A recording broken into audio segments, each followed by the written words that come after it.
Happy Wednesday, everybody. I hope you're excited for day 3 of the one and only Ivan. I hope you enjoyed our book talk yesterday. If you made it, I'm hoping you're ready for today. So we're going to start just like we did on Monday. Let's talk about what's going on and more, just jumping right into it. We're getting our notebooks ready. We're turning to a clean page, and we're ready to start. Awesome.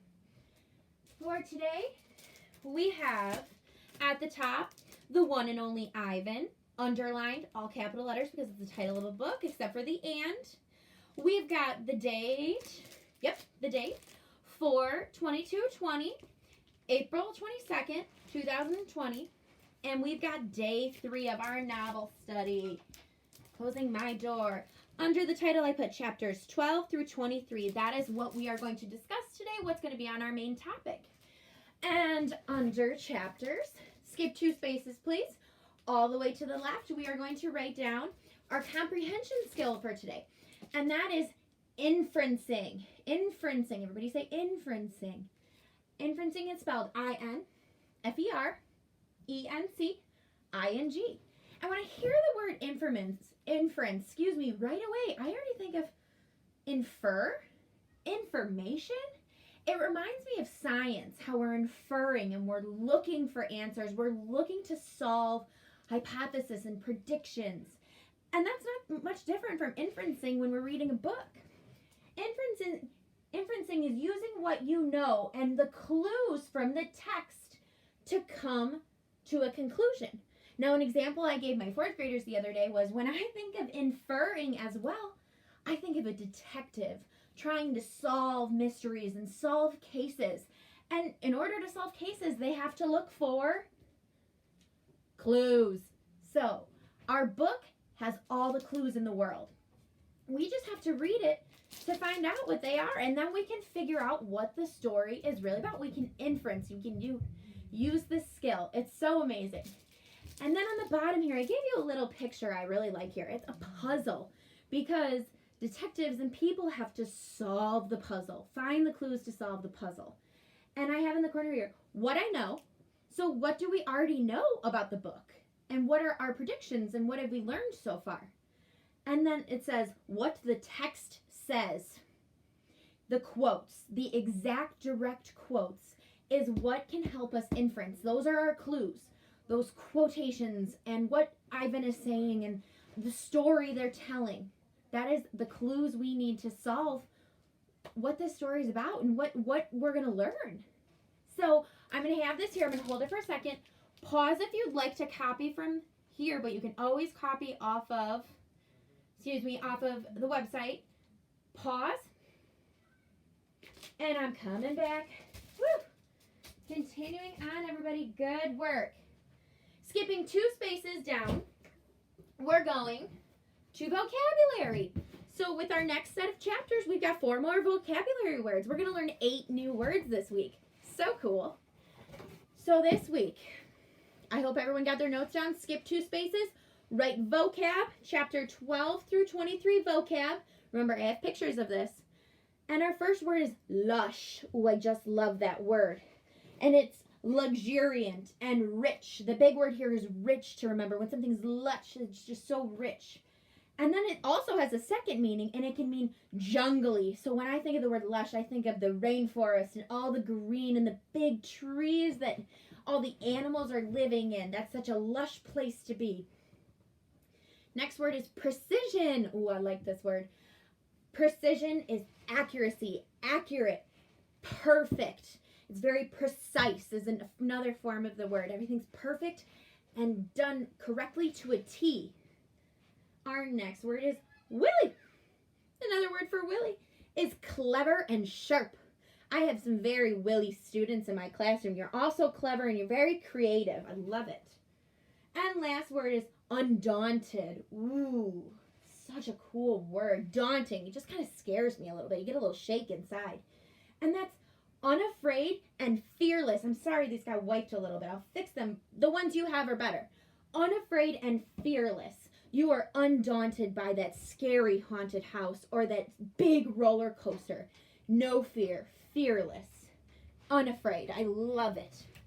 We are undaunted by this novel study and reading a new book.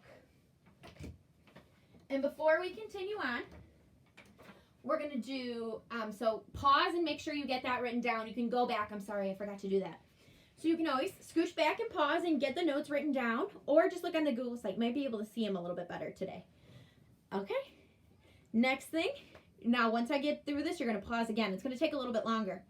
We are going to do the quick write that's at the top of our note page. And our quick write for today is actually kind of interesting. I want to know, have you ever been to a circus? If so, what did you think of it? What animals did you see?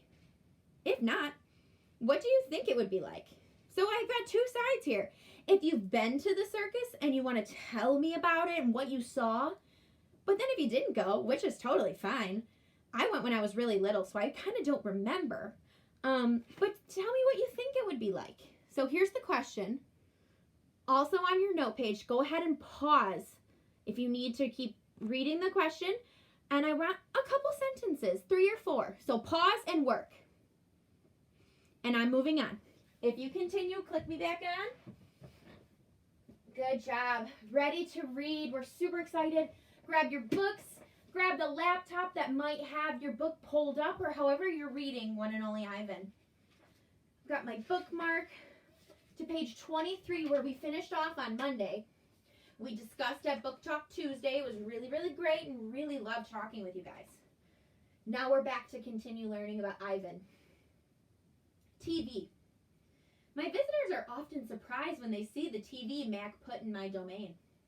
They seem to find it odd, the sight of a gorilla staring at tiny humans in a box. Sometimes I wonder, though, isn't the way they stare at me sitting in my tiny box just as strange? My TV is old.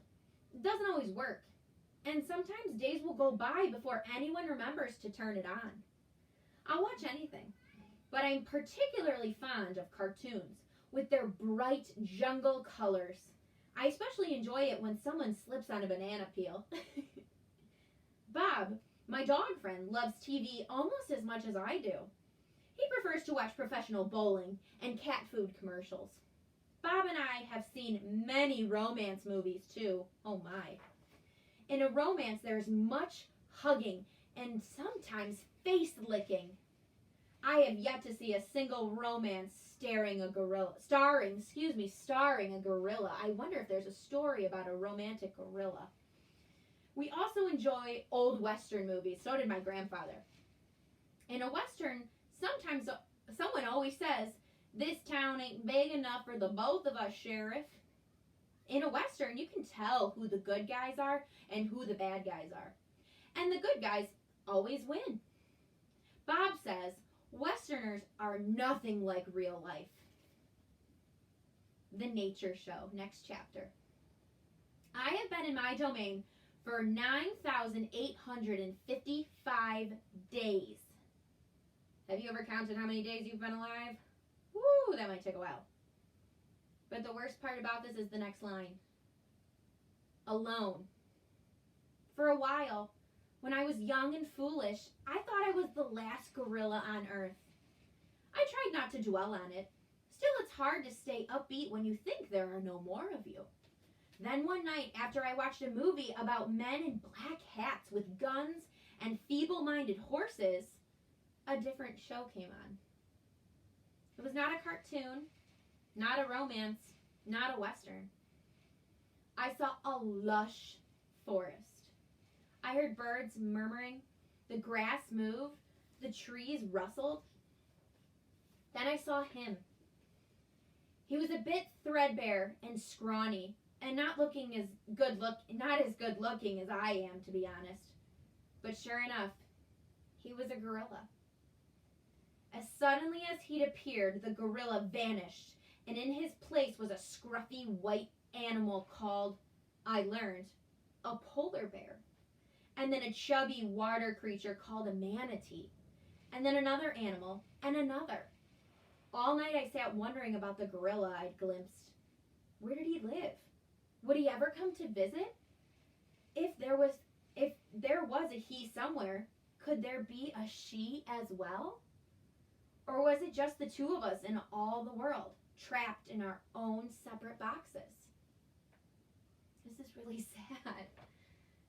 I wonder, think about the inside of Ivan right now. How is he feeling inside? I know we've talked about maybe him being lonely and, maybe feeling sad, but he wants a friend. He wants to know people like him. Next chapter is about Stella. Stella says she is sure I will see another real live gorilla someday. And I believe her because she is even older than I am and has eyes like black stars and knows more than I will ever know. Stella is a mountain. Next to her, I am a rock. And Bob is a grain of sand. So think, elephant, gorilla, dog.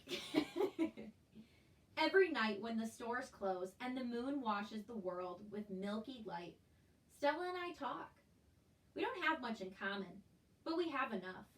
We are huge and alone.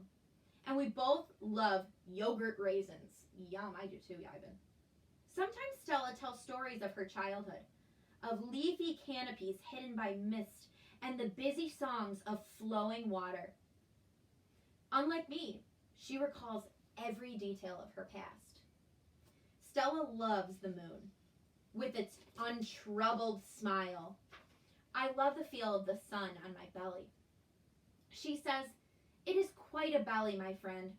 And I say, "Thank you. So is yours." Don't ever give me that compliment. We talk, but not too much. Elephants, like gorillas, do not waste words. Stella used to perform in a large and famous circus, and she still does some for those tricks for our show.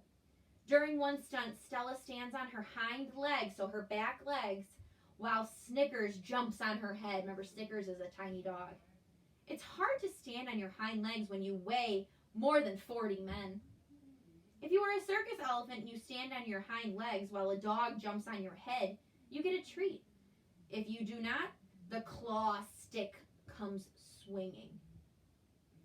Elephant hide is thick and bark on an ancient tree. And as bark on an ancient tree. Excuse me, we're going to try that one again.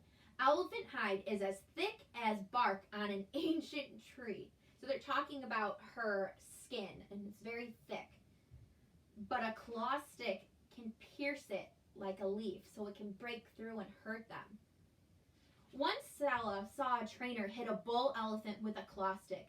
A bull is like a silverback, noble, contained, calm like a cobra is calm. When the claw stick caught in the bull's flesh, he tossed the trainer into the air with his tusk. The man flew, Stella said, like an ugly bird.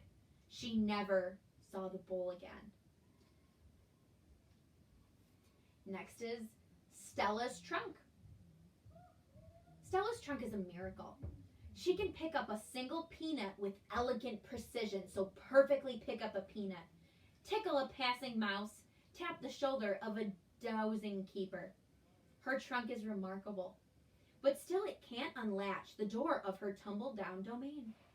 Circling Stella's legs are long ago scars from the chains she wore as a youth. Her bracelets, she called them. When she worked at the famous circus, Stella had to balance on a pedestal for her most difficult trick. One day she fell off and injured her foot. When she went lame and lagged behind the other elephants, the circus sold her to Mac. Stella's foot never healed completely. She limps when she walks, and sometimes her foot gets infected when she stands in one place for too long. Last winter, Stella's foot swelled to twice its normal size. She had a fever, and she lay on the damp, cold floor of her domain for 5 days. They were very long days. Even now, I'm not sure she's completely better. She never complains, though, so it's hard to know. At the Big Top Mall, no one bothers with iron shackles. A bristly rope tied to a bolt in the floor is all that's required. They think I'm too old to cause trouble, Stella says. Old age, she says, it's a powerful disguise. I don't think she's old. She sounds amazing. I like Stella. She seems like a good friend to Ivan. A plan. It's been 2 days since anyone's come to visit. Mac is in a bad mood. He says we are losing money hand over fist. He says he is going to sell the whole lot of us. When Thelma, a blue and yellow macaw, so that's a type of bird, demands, "Kiss me, big boy," for the 3rd time in 10 minutes, Mac throws a soda can at her. Thelma's wings are clipped so that she can't fly, but she still can hop. She leaps aside just in the nick of time. "Pucker up," she says with a shrill whistle. What a smart bird. But hearing that they clamped her wings is just so sad that she can't fly. Max stomps to his office and slams the door shut. I wonder if my visitors have grown tired of me. Maybe if I learn a trick or two, it will help. Humans do seem to enjoy watching me. Luckily, I am always hungry. I am a gifted eater. A silverback must eat 45 pounds of food a day if he wants to stay a silverback. 45 pounds of fruit and leaves and seeds and stems and bark and vines and rotten wood. Also, I enjoy the occasional insect. I'm going to try to eat more. Maybe then we will get more visitors. Tomorrow I will eat 50 pounds of food. Maybe even 55. That should make Mac happy. Oh my gosh, can you imagine eating 50 pounds worth of fruit and vegetables? Oh, I'd be full. I'd be so full. And how sweet is Ivan for worrying about Mac? And even in this really sad situation, he's worried about the person who owns him. Bob. I explained my plan to Bob. Ivan, he says, trust me on this one. The problem is not your appetite. He hops onto my chest and licks my chin, checking for leftovers. Bob is a stray, which means he does not have a permanent address. He is so speedy, so willy, that mall workers long ago gave up trying to catch him. Bob can sneak into cracks and crevices like a tracked rat. He lives well off the ends of hot dogs he pulls from the trash can. For dessert, he laps up spilled lemonade and splattered ice cream cones. I try to share my food with Bob, but he is a picky eater and says he prefers to hunt for himself. Bob is tiny, wiry, and fast, like a barking squirrel. He is nut-colored and big-eared. His tail moves like weeds in the wind, spiraling, dancing. Bob's tail makes me dizzy and confused.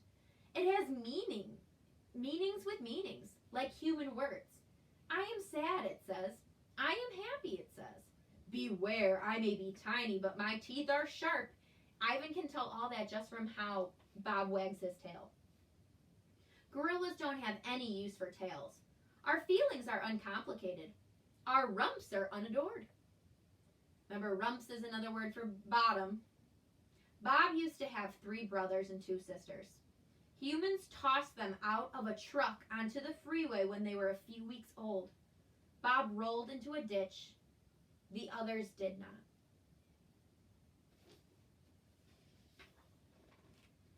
His first night on the highway, Bob slept in the icy mud of the ditch.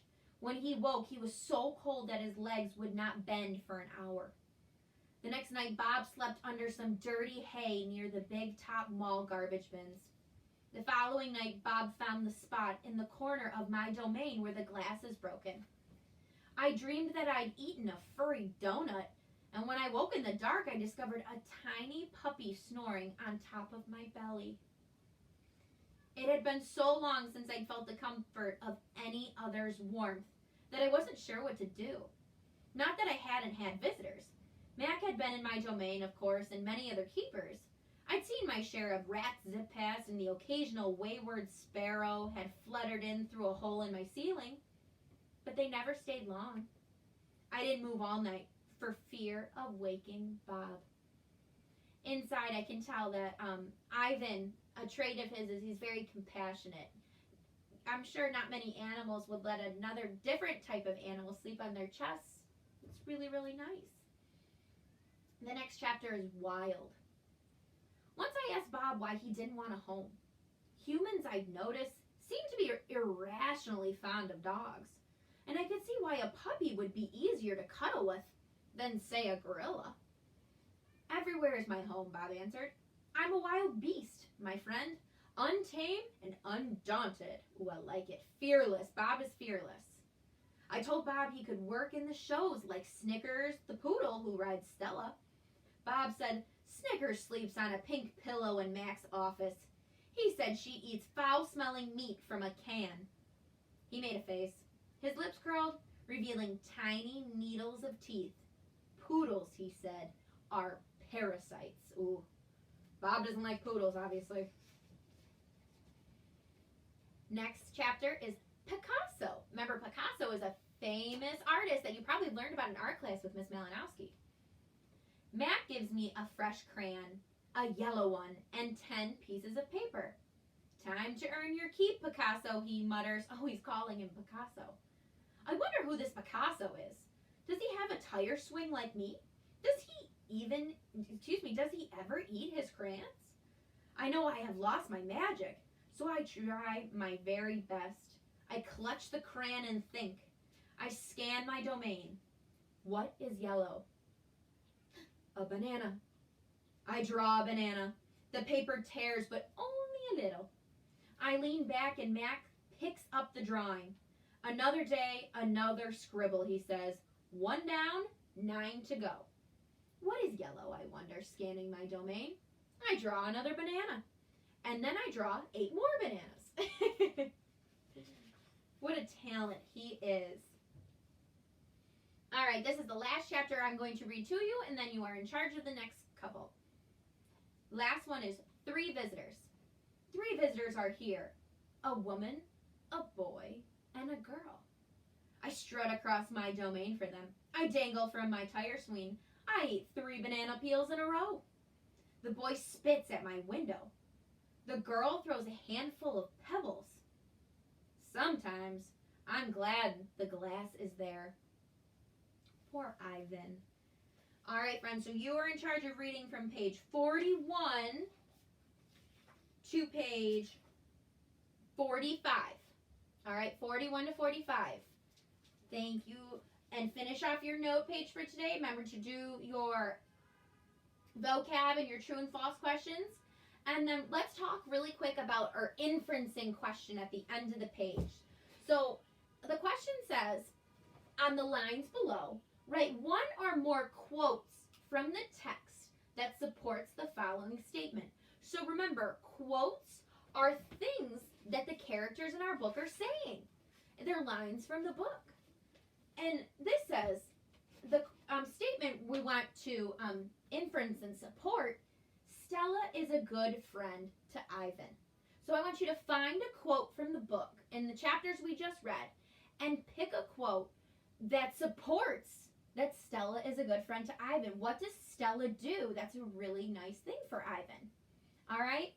I love you guys. Good work today. I hope you're enjoying our book. I hope you enjoy the next couple chapters. I will see you tomorrow for Book Talk Thursday. See you later.